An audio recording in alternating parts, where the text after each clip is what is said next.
Hello, welcome to my new vlog. ഞാനിന്നൊരു fish recipe ആയിട്ടോ വന്നിരിക്കുന്നത്. നിങ്ങൾ തമിഴിൽ കണ്ടിട്ടുണ്ടാവും, സാൽമൺ ഫിഷാണ് കേട്ടോ സംഭവം. സാൽമൺ എന്ന് പറഞ്ഞാൽ നമ്മുടെ കേരളത്തിലധികം ആരും കേട്ട് പരിചയമുണ്ടാവില്ല. അങ്ങനെയുള്ള തണുപ്പുള്ള രാജ്യങ്ങളുണ്ടല്ലോ, അങ്ങനെയുള്ള സ്ഥലങ്ങളിലാണ് സാൽമൺ ഫിഷ് അധികമായിട്ട് കിട്ടുന്നത് കേട്ടോ. അതുകൊണ്ട് തന്നെ നമ്മുടെ നാട്ടിലുള്ള അധികം റെസിപ്പീസ്, നമ്മുടെ നാടൻ റെസിപ്പീസ് സാൽമണിന് കുറവാണ്. ഞാൻ യൂട്യൂബിൽ നോക്കിയപ്പോൾ അങ്ങനെയുള്ള റെസിപ്പീസ് അധികം ഇല്ല.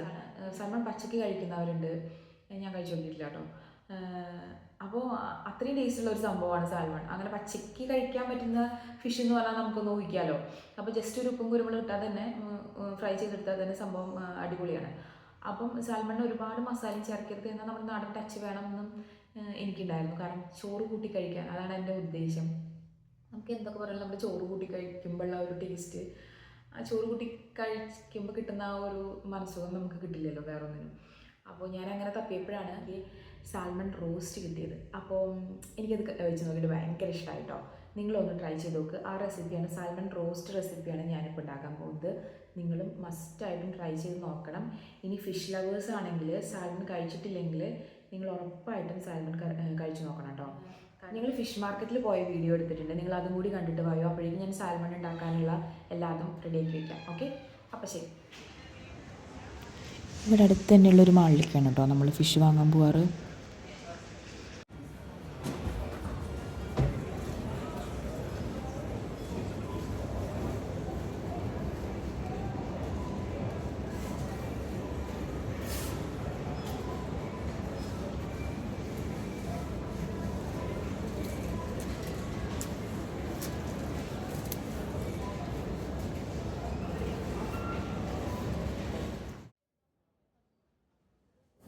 ഈ കാണുന്നതാണ് കേട്ടോ സാൽമൺ. ഇത് പല ടൈപ്പിൽ അവർ കട്ട് ചെയ്ത് വെച്ചിട്ടുണ്ടാവും.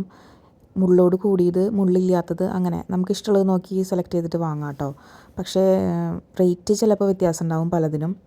ഇത് ഓയിസ്റ്ററാണ് കേട്ടോ, ഇത് നമ്മൾ വാങ്ങാറുണ്ട്. ഇത് പക്ഷേ നമ്മൾ പച്ചക്കല്ല കഴിക്കുക, ഇത് നമ്മൾ ജസ്റ്റ് ഒന്ന് 5 മിനിറ്റ്സ് ഗ്രില്ല് ചെയ്തിട്ടാണ് കഴിക്കാറ്. അത് നമ്മൾ വേറൊരു വീഡിയോയിൽ കാണിക്കാം കേട്ടോ, അതിലെന്തൊക്കെയാണ് ആഡ് ചെയ്യുന്നതെന്നുള്ളത്.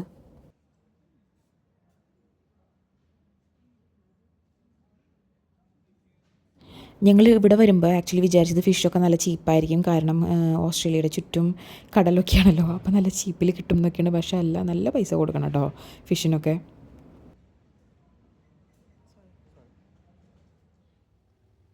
അങ്ങനെ സാൽമൺ ക്ലീൻ ചെയ്ത് എല്ലാം സെറ്റാക്കി വെച്ചിരിക്കുകയാണ്. അതാ ഇത്രയും ഇൻഗ്രീഡിയൻസ് ആണ് നമുക്കിതിലേക്ക് വേണ്ടത് കേട്ടോ. ഇത് ക്യൂബ്സാക്കി കട്ട് ചെയ്യണം. ഞാൻ മാക്സിമം മുള്ളൊക്കെ മാറ്റിയിട്ടുണ്ട്. ഈ ഓടിക്കളിക്കുന്നത് വെളിച്ചെണ്ണയാണ് കേട്ടോ. ഇവിടെ തണുപ്പായ കാരണം കൊണ്ടാണ് വെളിച്ചെണ്ണ ഇങ്ങനെ കട്ട് ചെയ്തിരിക്കുന്നത്. ഒരു 2 ടേബിൾ സ്പൂൺ വെളിച്ചെണ്ണ, പിന്നെ അതിന് ശേഷം കടുക് പൊട്ടിക്കുക.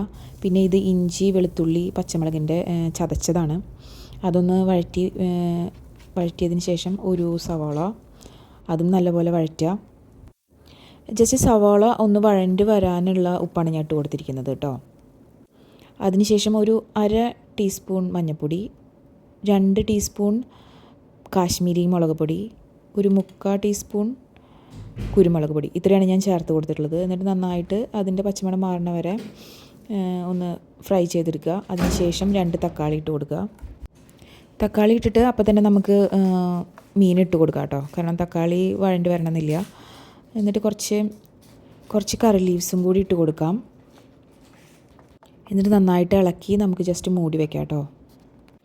അതിനുശേഷം പാകത്തിന് ഉപ്പിട്ട് കൊടുക്കുക, എന്നിട്ട് മൂടി വയ്ക്കുക. അതുപോലെ തന്നെ വെള്ളം ചേർക്കാൻ പാടില്ല, വെള്ളം അതിന്ന് താനേ വന്നോളും. നമുക്ക് തക്കാളി വേവുന്ന അത്രയും സമയം മതി സാൽമൺ വെന്ത് കിട്ടാൻ വേണ്ടിയിട്ട്. അങ്ങനെ നമ്മുടെ സാൽമൺ കറി റെഡി ആയോ നോക്കാം. വാവ്,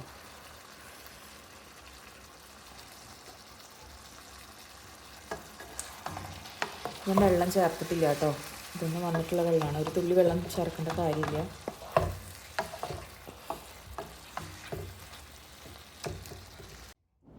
അങ്ങനെ നല്ല ചൂട് ചോറിൻ്റെ കൂടെ കഴിക്കാൻ പോവാണ്. എനിക്ക് ഇത് മാത്രം മതി കേട്ടോ ചോറിൻ്റെ കൂടെ, വേറെ ഒന്നും വേണമെന്നില്ല സാൽമൺ ഉണ്ടെങ്കിൽ. അങ്ങനെ ഫുഡൊക്കെ തട്ടി നമ്മൾ നടക്കാൻ ഇറങ്ങിയപ്പോഴാണ് ഞാൻ തുണി എടുത്ത് വെച്ചിട്ടില്ല എന്ന് ഓർമ്മ വന്നത്. അങ്ങനെ പതുക്കെ തുണിയൊക്കെ എടുത്ത് വെച്ചു. ഇവിടെ നമ്മുടെ നാട്ടിലത്തെ പോലെ അഴയ്ക്കൊക്കെ ഉണ്ട് കേട്ടോ. എനിക്കത് കണ്ടപ്പോൾ സത്യം പറഞ്ഞാൽ ഭയങ്കര സന്തോഷമായിരുന്നു കേട്ടോ. നമ്മൾ ഫ്ലാറ്റിലൊക്കെ ആകുമ്പോൾ നമുക്ക് കുട്ടി സ്റ്റാൻഡിൽ ഇടണ്ടേ, ഇതാകുമ്പോൾ കുറച്ചും കൂടി സൗകര്യം കേട്ടോ. ഹലോ, ഞാൻ ഇഷയും കൂടി നടക്കാൻ ഇറങ്ങിയതാണ് കേട്ടോ. ഇന്ന് പതിവില്ലാണ്ട് നല്ല വെയിൽ, കുറേ നാളുകൾക്ക് ശേഷം. അപ്പോൾ ഇവിടെ സാധാരണ വെയിൽ വന്ന എല്ലാവരും പുറത്തേക്ക് ഇറങ്ങും. അപ്പോൾ ഒന്ന് നടക്കാമെന്ന് വിചാരിച്ചു, കുറച്ച് വെയിലൊക്കെ കൊണ്ട്. ഇഷയ്ക്ക് ഇതാ നടക്കാൻ വയ്യാന്ന് പറഞ്ഞിട്ട് അവളവളുടെ സ്കൂട്ടർ എടുത്തിട്ടാണ് വന്നിരിക്കുന്നത്. ഏട്ടനും മോനും നേരത്തെ പോയി, അതായത് ഇവിടെയുള്ള ക്രിക്കറ്റ് നെറ്റിൽ അവർ കളിക്കാൻ പോയിരിക്കുക. അപ്പോൾ ഞങ്ങൾ അവിടേക്ക് നടന്ന് വരാമെന്ന് പറഞ്ഞു. ഞങ്ങൾ ചെറുതായിട്ട് നടത്തൊക്കെ കഴിഞ്ഞിട്ട് അവരുടെ അടുത്ത് പോയിട്ട് അങ്ങനെ ഒരുമിച്ച് തിരിച്ചു വരും. അതാണ് നമ്മുടെ ഇന്നത്തെ പ്ലാൻ. ഓക്കെ,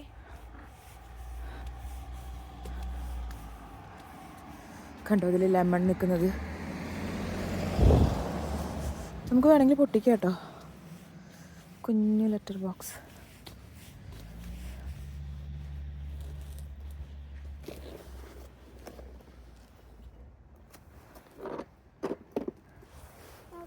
ക്ലോസ് ചെയ്യാം.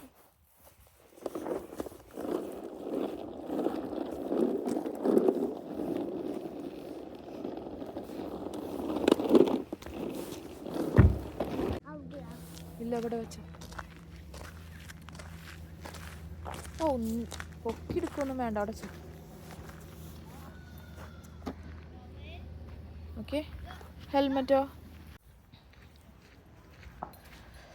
അതവിടെ അച്ഛനും മോനും പ്രാക്ടീസ് ചെയ്ത് കളിച്ചുകൊണ്ടിരിക്കുകയാണ്. അവിടെയല്ല ഈഷ, ഇവിടെ വാ.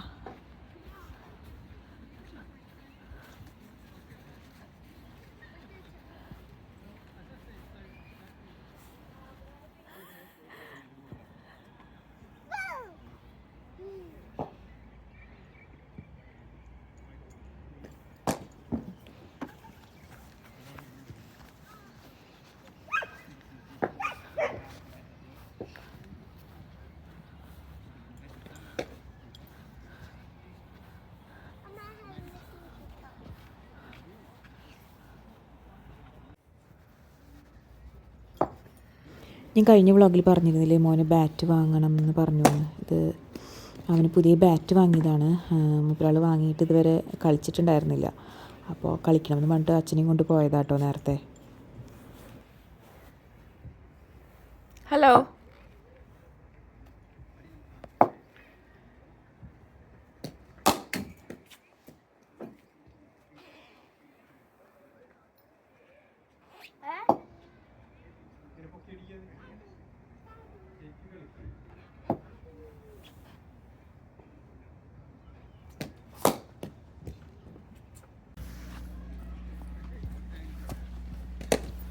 ഈ ക്രിക്കറ്റിൻ്റെ നെറ്റിൽ നമുക്ക് എപ്പോൾ വേണമെങ്കിലും വന്ന് പ്രാക്ടീസ് ചെയ്യുകയും ചെയ്യാം, കളിക്കുകയൊക്കെ ചെയ്യാം കേട്ടോ, ഗ്രൗണ്ടിലായാലും. ഇഷയ്ക്ക് ഈ ഡോഗീസിനെ ഭയങ്കര പേടിയാണേ. ഇഷയ്ക്ക് അവിടെ നിന്ന് ബോറടിച്ചു കേട്ടോ. അപ്പോൾ പിന്നെ അവളെയും കൊണ്ട് പാർക്കിൽ വന്ന് കുറച്ച് നേരം അവൾ പാർക്കിൽ കളിച്ചു. പിന്നെ അങ്ങനെ നമ്മൾ തിരിച്ചു പോയി. എന്നിട്ട് അവരുടെ കൂടെ അങ്ങനെ തന്നെ തിരിച്ചു പോവുകയാണ് ചെയ്തത് വീട്ടിലേക്ക് കേട്ടോ.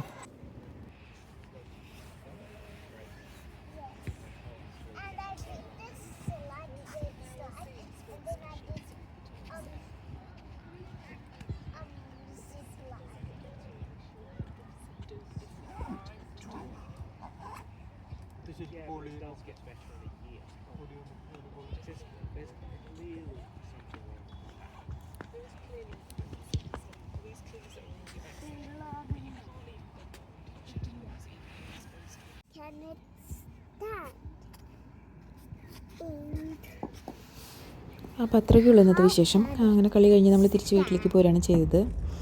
അപ്പോൾ നമുക്ക് നെക്സ്റ്റ് വീഡിയോയിൽ കാണാം കേട്ടോ. ബൈ.